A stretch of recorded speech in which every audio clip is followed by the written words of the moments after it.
How's it going, everybody? Welcome back to Legendary Loot News. In today's loot chest, we've got good old controversial Diablo 4. The second 2020 quarterly update for the game went live about a week ago.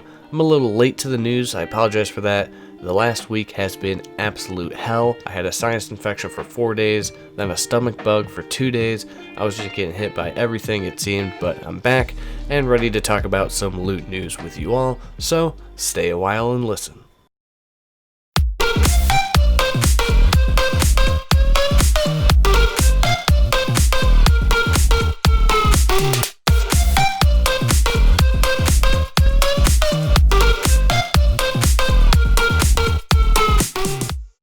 We do know that the game is still not in alpha or beta stages yet. That was talked about, and that the items shown off, the ones we'll dive heavily into in a second, are not final and are very much still a work in progress. The quarterly update also talks about storyline and a bunch of other things, so if you haven't read it for yourselves already, I'll link it down in the description and pinned comment for you. But now on to the good stuff, the reason we're all here, the loot, the items and progression segment of the update. I'm going to read the first paragraph of this section because I feel it is important. One of the things that was very useful about our 2-day playtest was that we could get better feedback on progression, as there was a sense of permanence. Gear and skill choices you make on day 1 have an impact on day 2, though some people chose to roll alts as we had multiple classes to test. A friend of mine used to say that Diablo is the game that you keep playing inside your head, and Diablo 4 is no different. In addition to the official playtime allotted to the team during the playtest, I could feel the game lingering in my mind, thinking about the items that could possibly drop for my build and talents I could finally unlock to get me those key skill interactions. You might have already read the developer blog by David Kim shortly after last BlizzCon. In it, he describes new affixes and itemization philosophies. We'll have a beefier update on items later in the year, but in the meantime, here are some items that dropped during the playtest to whet your appetite. So first up, we have a rare amulet called Eminence Anvil. Now this amulet has 3 affixes on it, one of which is 18% crushing blow damage, which requires 33 ancestral power. Ancestral power is one of those new affixes that were talked about previously. We have ancestral power, we also have demonic power, and we also have angelic power. So basically what this means is you will not get the 18% crushing blow damage unless you have the 33 ancestral power, and that is why the text is red, because this player does not currently have 33 ancestral power, so currently this affix is basically pointless, unless you have the ancestral power, obviously. Also, we have 4% damage while healthy, which I think is a little interesting, because usually things like this are 4% damage while at full health, for example. So healthy, I'd imagine, would it'd be like there'd be a limit. So let's say you're above like 70% health, that is considered healthy. There's got to be some kind of threshold.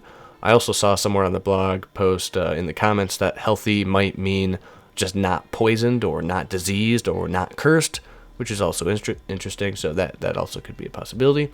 Then next we've got 2% hit effect chance, which I guess would be just the hit effect of different kind of skills, and then obviously the increase of percentage.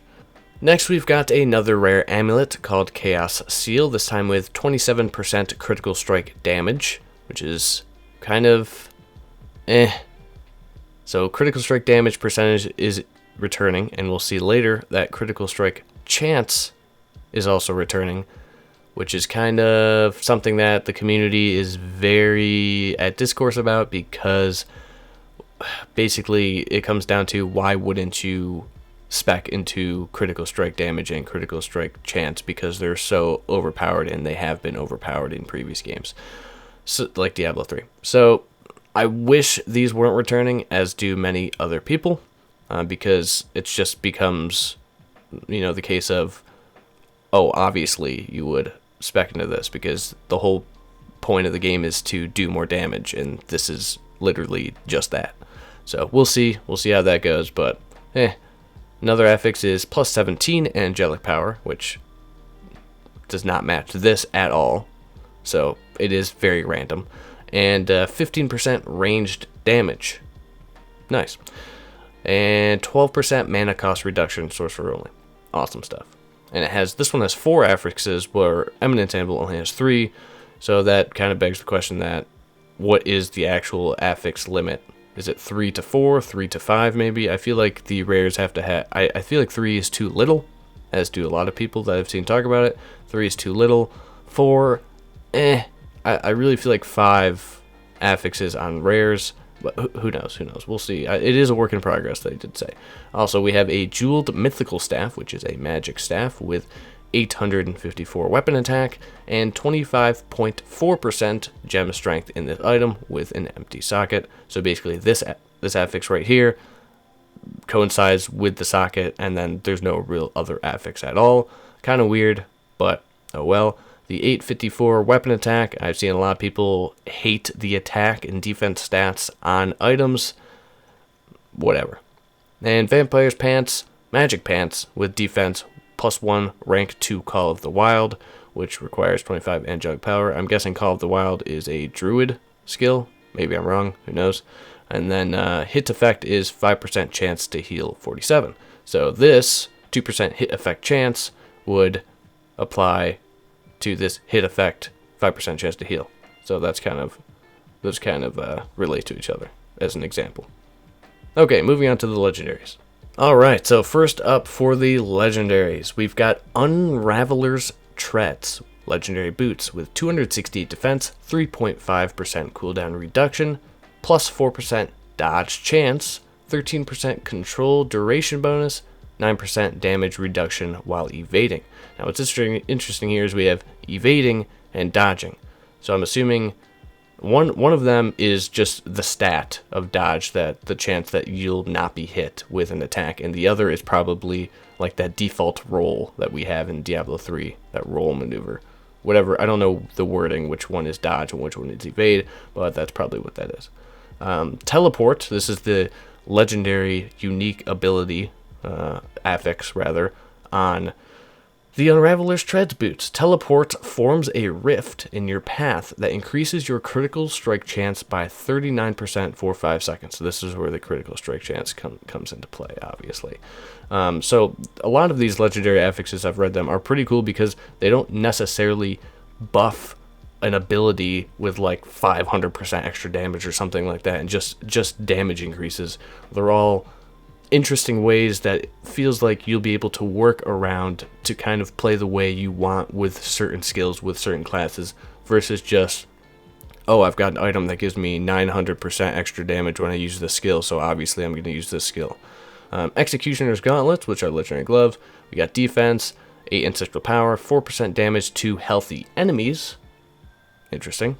12% damage to stunned enemies, and hit effect, which is plus 6.5% immobilized chance. The legendary affix here is skills that cost fury will consume all remaining fury and grant a 3.8% damage bonus for each extra point of fury consumed. This sounds like a freaking great skill for the barb, or rather legendary for the barb, but I mean this sounds pretty potent for a barb. Next, we've got Ire, which is a legendary mace, the first legendary weapon, with 1202 weapon attack, plus 5% crushing blow chance, hit effect, which is 7% slow chance, 30% gem strength in this item, 15 demonic power, and basic skills deal 20% less damage, but generate 60% more fury, which is pretty interesting. Also, pretty cool, with the socket as well. Next, we've got Runeworker's Conduit, legendary two-handed mace with 2,603 weapon attack, plus 6% crushing blow chance, 30 angelic power. Hit effect is 16% slow chance, 12% damage to stunned enemies, and critical strikes with storm kills form an aura of lightning around you that shocks nearby enemies for 50% of the damage dealt over 5 seconds, which sounds awesome. Now, it's something that I want to point out here. This mace has crushing blow, and this mace has crushing blow. So I wonder if all maces will have crushing blow, or if this is just completely random. Because obviously, if you think about it, a mace would be the item, would be the weapon to have crushing blow, and then swords would have other things, I'd imagine. I don't know what else, but swords would have something, in addition to their damage, like crushing blow, but not crushing blow, and other items with the same thing. So I wonder if that's just like something that all maces have, like a static affix that's guaranteed to roll with different percentages. Who knows? We've got Chill Grip, Legendary Gloves, defense, hit effect, stun chance, crushing blow damage, angelic power, damage to immobilized enemies. When your minor destruction spells critically strike, your next major destruction spells costs no mana and has 100% chance to critically strike. Pretty cool. Nature's Balance, which is a legendary ring, 10% critical strike damage. Once again, 9% crushing blow damage, melee physical damage, and physical damage, so just a bunch of damage. That's all damage on this ring.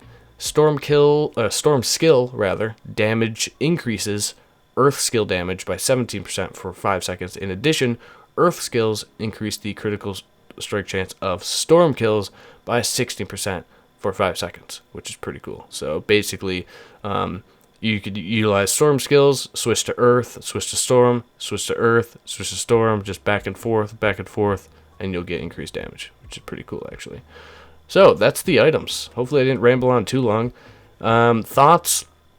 I like how things are looking. Like I said, I like how the unique affixes don't just buff damage and damage only, or don't just buff cooldown and cooldown only, or aren't like as simple as things like in Diablo 3 are, and are more, it seems at least, catering towards different ways to use different skills for your character, which I think will be a lot better than just static buffs to damage and keep buffing damage,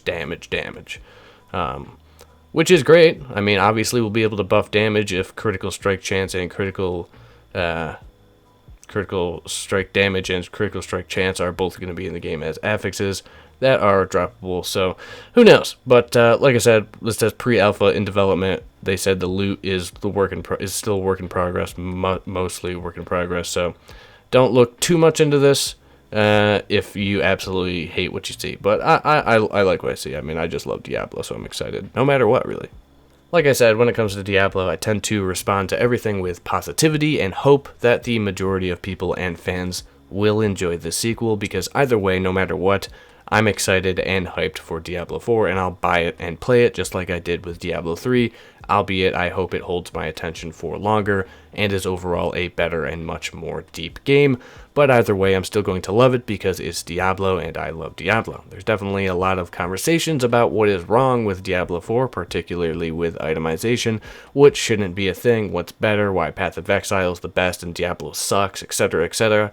I see it everywhere and I get all those arguments are valid arguments, and some of the criticism is constructive, which is great. I see what can make the game better and more enjoyable, and I tend to agree with those ideas. The constructive criticism, big plus. But a lot of the talk from fans of the older games or what have you is just non-stop hate for this game already.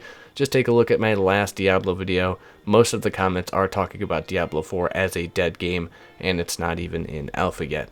I get the outrage and negativity. Blizzard has not been on good terms with anyone in a long time. Diablo 3 let a lot of people down. Diablo Immortals was seen as a spit in the face of fans. There's been a lot of arguably questionable decisions made by Blizzard, most of which I assume is because of them being owned by a greedy corporation like Activision. A few vital devs even fled the studio. There's been a lot of negativity surrounding Blizzard for quite some time, but I refuse to be consistently negative about a game series that means so much to me like Diablo does. I don't know why I'm explaining this really. I'm not trying to convince you or whoever to be excited and not be frustrated. That's not what I'm trying to do at all. I guess it's just to get across that that's why I'm so upbeat and excited about Diablo 4, and I'll most likely remain that way whether it's in these videos or when I'm just casually talking about the game with friends. So if you're wondering, geez, how can this guy be so excited for this game when rares only have 3 to 4 attributes? Lol, rip, dead game. It's because I like Diablo and I want to see the game succeed.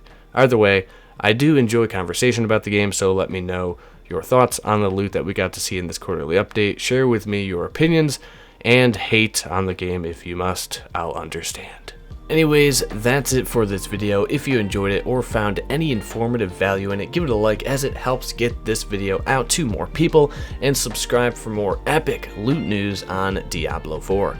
Once again, apologies for the lateness to this news and for the lack of videos over the past week. I am feeling better, so videos will be coming. Don't forget to follow me on Twitter for more game news that doesn't quite make it into videos, and for other game shenanigans and discussions. This has been your daily dose of legendary loot news, and I hope you have a legendary day.